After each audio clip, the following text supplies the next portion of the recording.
1995년 9월 인도의 수도 뉴델리에서 놀라운 일이 벌어졌다. 풍요와 지혜를 상징하는 신인 가네샤. 가네샤 신의 탄생일에 맞춰 열흘간 축제가 열릴 정도로 인도에서 가장 숭상하는 신 중 하나이며, 사람들은 중요한 일을 앞두고 가네샤 상에 우유를 바치며 제사를 지내곤 했는데, 신적인 존재구나. 제사를 올리던 바로 그때 뭐야? 코끼리 코에. 가네샤 상에 갖다 댄 우유가 서서히 줄어들기 시작한 것. 그 후에도 마치 석상이 마시기라도 한 것처럼 우유는 눈앞에서 사라졌고, 이 놀라운 소식은 인도 전역으로 퍼지기 시작했는데, 와.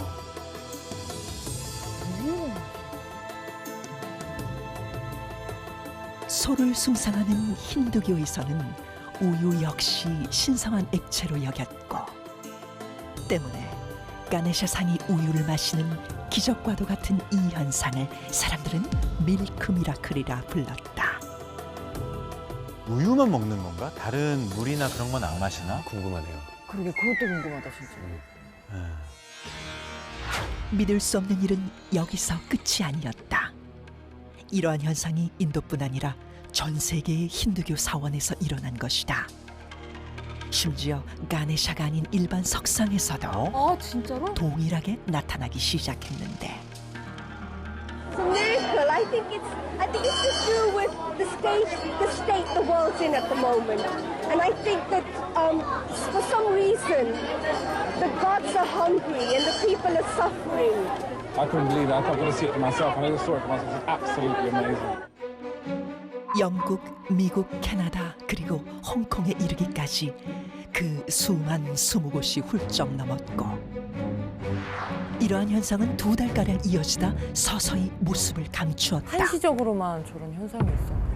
그런데 11년 후 또다시 인도를 포함해 세계 곳곳의 석상에서 똑같은 일이 발생하기 이번엔 시작했다. 다른 석상이네요.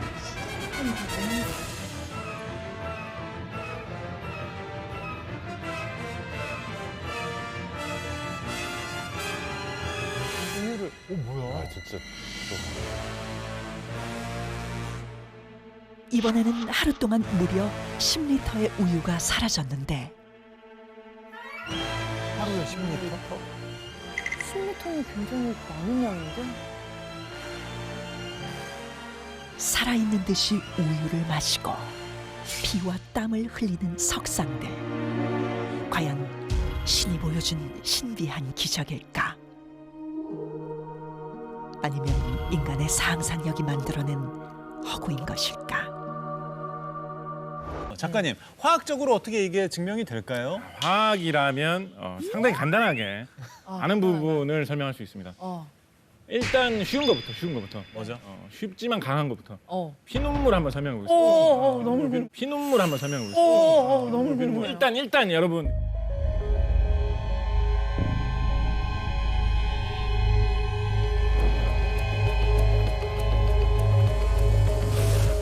일단 여러분 우리가 생각해 봐야 될 거. 이게 피눈물이라는 것이 진짜 피겠느냐를 한번 생각해 보세요. 이게 진짜 피처럼 이렇게 뽑아가지고 현미경으로 보면 안에 적혈구도 있고 뭐 혈청도 있고 혈액형 검사해 보면 혈액형도 나오고 유전자 검사도 할 수 있는 그런 피겠느냐고. 인형 같은 데서 나오는 피눈물, 그런 피눈물을 모아가지고 예를 들어서 선짓국을 끓일 수 있겠냐고. 너무 맛이, 자. 입맛이 뚝 떨어지네요. 자, 그래서 네. 포인트는 뭐냐면 그것은 빨간색의 그런 액체인 것이지 피는 아니다라는 거죠. 그러면 역으로. 도대체 빨간 액체가 나올 게 뭐가 있는 거예요? 빨간 액체가 나올 게 뭐가 있느냐? 빨간 액체가 나올 게 뭐가 있느냐? 지구상에서 가장 풍부한 원소, 가장 지구상에서 흔한 원소가 무엇일까요? 지구를 다 산산이 분해해가지고 성분 분석을 해본다 그러면 제일 많이 나오는 원소가 뭘까요? 하나 꼽을 수 있다면 철입니다. 철. 철. 철이 녹슬면 어떻게 색깔 됩니까? 불그스름한 색깔이에요. 불그스름한 색깔. 불그스름한 색깔. 그러니까 철 화합물, 산화철 계열의 철 화합물은 붉은색을 띠기가 쉬워요. 네. 사람의 피의 붉은 색깔도 사실은 철 화합물이 갖고 있는 색깔입니다. 어딘가에 있는 철이 물에 이렇게 녹아서 화학 반응을 일으키면서 붉은색을 띠면서 공교롭게 나오면 그것을 우리는 피눈물이다라고 부를 수 있게 되는 것이죠. 뭐 그렇다고 해서 제가 그 어떤 신비를 부정하고 싶은 생각은 없어요. 사실 신비롭고 신기한 현상이기는 하죠. 그렇지만 그런 자연의 어떤 그런 원리의 한계 안에서 신비한 것이지 그게 진짜 피라는 것은 아니다. 이 관점에서 보면 땀 흘리는 비석 뭐 이런 것도 사실은 크게 이상할 게 없어요. 그 땀 흘리는 비석이라는 것에 나오는 그 물이 진짜 막 땀 냄새 나는 땀은 아닐 거잖아요. 거기서 뭐 소금기가 있고 뭐 땀 냄새에 들어있는 성분이 막 나오고 이러지는 않을 거잖아요. 물이 마침 맺혀가지고 흘러내리는 모습이 땀 흘리는 거하고 비슷하니까 사람들이 땀 흘리는 비석이라고 맞아. 부르는 것인 거거든요. 더운 날씨에 차가운 음료수 병만 그냥 꺼내놔도 그 온도 때문에 이슬점 이하의 온도가 되면 이슬이 맺혀가지고 물이 흘러내리잖아요. 그게 결로 현상인가요? 그렇죠, 맞습니다. 별로 그런 현상. 현상입니다.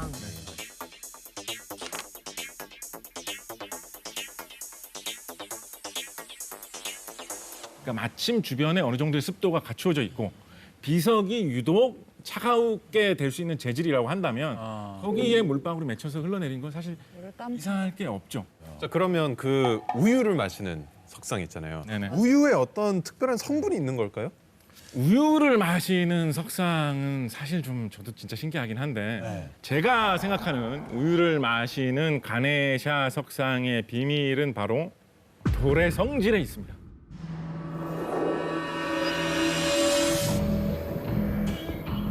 여러분 그 욕실에서 사용하는 매트, 발 닦는 매트 중에 이렇게 천으로 돼 있는 거 말고 이렇게 돌 비슷하게 돼 있는 거 그런 거 한번 보신 적 있으십니까? 물 흡수 엄청 물 잘하는. 흡수 잘하는 돌. 예. 그게 바로 규조토라는 것을 이용해서 만든 매트예요. 규조토? 약간 리조토 규조토라는 게 뭐냐면 같기도 규조류라는 게 있거든요. 아, 리조또요? 아, 저도 리조또로 들었어요. 규조라는 생물이 있는데 이제 우리 바다를 떠다니는 미생물 같은 것인데 이게 별로 희귀한 게 아니거든요. 널려 있는 거예요. 아주 흔한 건데 보이지 않는 미생물 정도인데 껍데기 부분이 약한 유리 같은 그런 재질로 돼 있어요. 그거를 모아가지고 만든 것이 물을 흡수를 굉장히 잘하는 재질의 돌인 규조토 재질의 발닦개 이런 거거든요. 그래서 아마도 그와 비슷한 그런 재질로 되어 있는 석상이라면 물을 충분히 잘 흡수할 수 있지 않을까 짐작해 봅니다. 과학자로서 추측했을 때 석상에 사용된 암석이 물을 흡수하는 성질을 갖고 있는 암석일 것이다. 그렇습니다.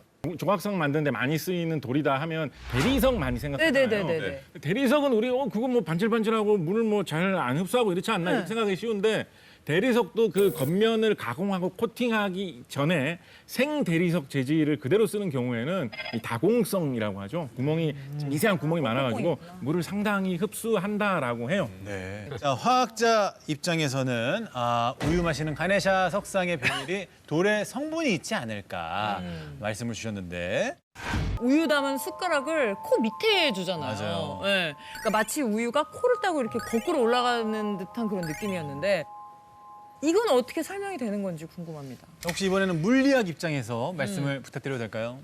네, 이제 물리학이 좀 등장해야 될 것 같은데요. 네. 예. 제가 생각하는 이 가네사 석상의 비밀은 바로 모세관 현상입니다.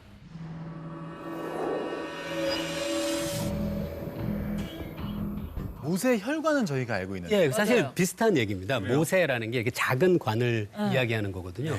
그 우리 주변에 볼 수 있는 다양한 예가 있는데 그 중에 하나가 식물은 땅 속에 있는 물을 자기 입까지 끌어올릴 수 있을까 생각해 볼 수 있잖아요. 그게 바로 모세관 현상을 이용하는 건데요. 모세관 현상이라는 게 아주 가는 관이 있으면은 그 관 안에 담겨 있는 액체에 작용하는 그 물리적인 힘이 두 가지가 있거든요. 하나는 중력은 아래로 내려가도록 할 거고요. 네.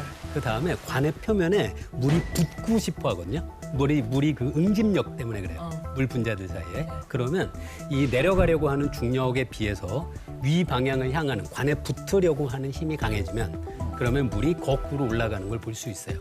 그러면 가네샤 석상 안에도 물관처럼 관이 있는 건가요? 그거는 아닐 것 같은데요. 아까 그 곽재식 작가님이 하신 이야기랑 비슷할 수 있는데 가네사 석상 안에 아마도 굉장히 많은 균열들이 있을 거예요. 그럼 그 균열들이 연결돼서 마치 가네사 석상 안에 모세관이 있는 것처럼 그렇게 작동할 수 있는 거죠. 오늘의 프로젝트를 책임질 물리학과 교수님 섭외 완료. 결국 구하지 못한 가네샤 석상은 직접 만들어 보기로 했는데 만들어 본다고요? 그래서 찾아간 곳은 바로 3D 프린팅 업체. 스케일이 진짜. 진짜. 실제 판매 상품처럼 디테일하게 제작된 3D 프린팅 모형들.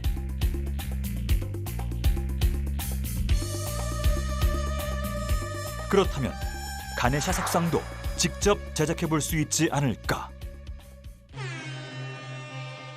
프린팅 작업을 위한 가장 중요한 재료 2가지.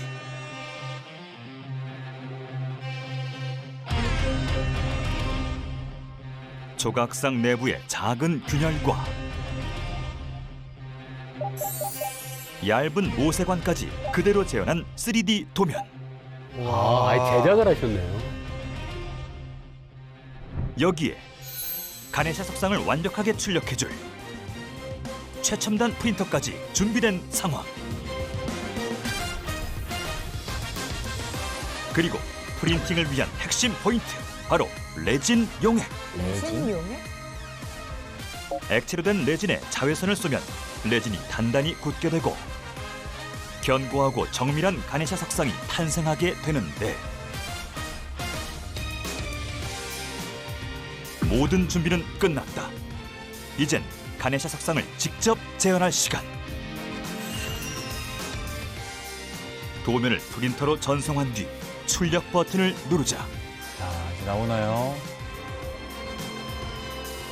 드디어 움직이기 시작한 3D 프린터.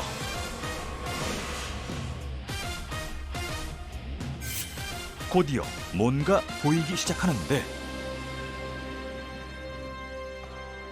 아, 이렇게 쌓여 올라오는 거구나. 그렇죠. 네. 쌓는 거죠. 네. 그렇게 한 겹 한 겹 인고의 시간을 거쳐 점점 모습을 드러내는 가네샤 석상. 꼬박 하루가 걸려 완성된 가네샤 석상의 모습. 기가 막히다. 와. 드디어 시작된 실험. 드디어.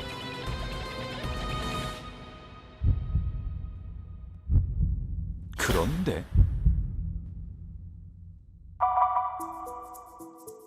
줄어들기는커녕 밑으로 흘러버리는 우유. 계속해서 시도해 보지만 흘렀다. 왜 우유는 흐르기만 하는 걸까? 뭐지? 그 이유는 바로 석상의 내부 구조에 있었다. 모세관 현상을 위해 안쪽으로 500 마이크로미터의 아주 좁은 관들을 설계했으나 아무래도 내부의 관들이 제대로 뚫리지 않은 듯한데, 그러나 여기까지 온 이상 더 이상 물러설 곳이 없다. 길이 막혔다면 뚫어서 만들면 되는 법.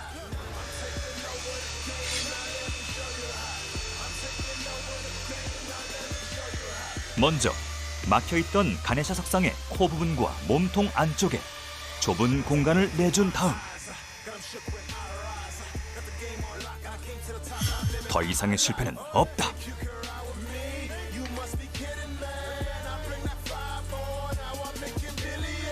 지름 0.64mm의 실제 모세관까지 준비하는데, 아, 모세관.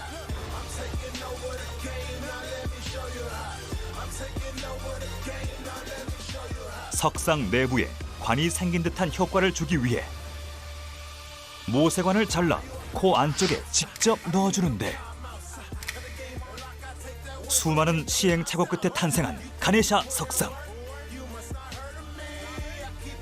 과연 이번엔 기적이 일어날 수 있을까? 모두가 숨죽인 가운데 다시 시작된 실험. 우유가 줄어들기 시작한다. 줄어든다. 나간다.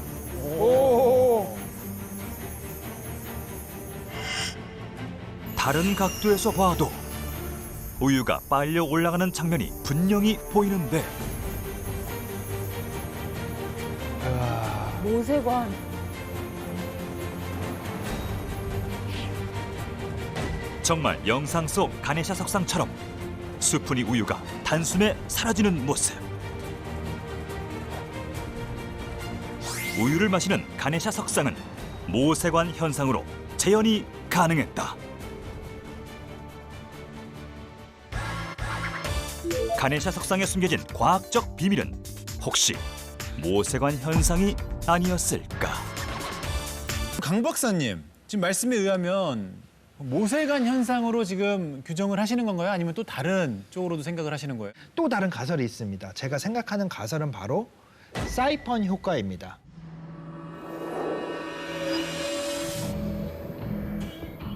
사이펀이란 압력 차이를 가졌을 때 액체를 높은 곳에서 낮은 곳으로 흐르게 하는 관을 우리가 사이펀이라고 하는데요. 그러니까 왼쪽 통을 보시면 물의 깊이가 있죠. 관에 압력 차이가 생기게 하면은 왼쪽 높은 곳에서 아래쪽 낮은 곳으로 물이 저절로 흐르게 됩니다. 이런 효과를 사이펀 효과라고 하죠.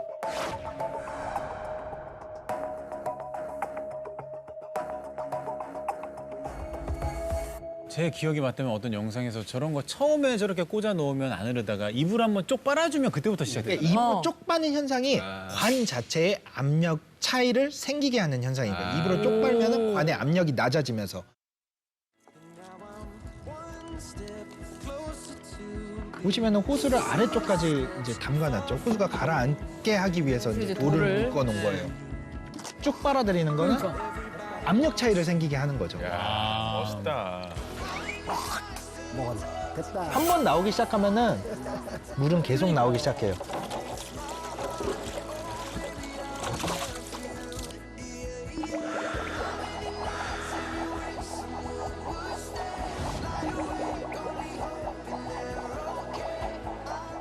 과학적 원리를 일상생활에서 너무 실질적으로 활용한 너무 좋은 예 아니겠습니까? 예, 그러면 이 사이펀 효과와 우유 마시는 가네샤 석상과는 그 저 관의 역할을 코가 해주는 건가요? 가네샤 석상의 코 주변에서 시작한 미세한 공간이 예를 들어 어떤 식으로든 이미 저 관 자체의 압력의 차이가 형성이 돼 있다면은 저 공간에 우유를 갖다 대는 것만으로도 저게 쭉 빨려 들어가서 다른 쪽으로 빨려 나갈 수가 있겠죠.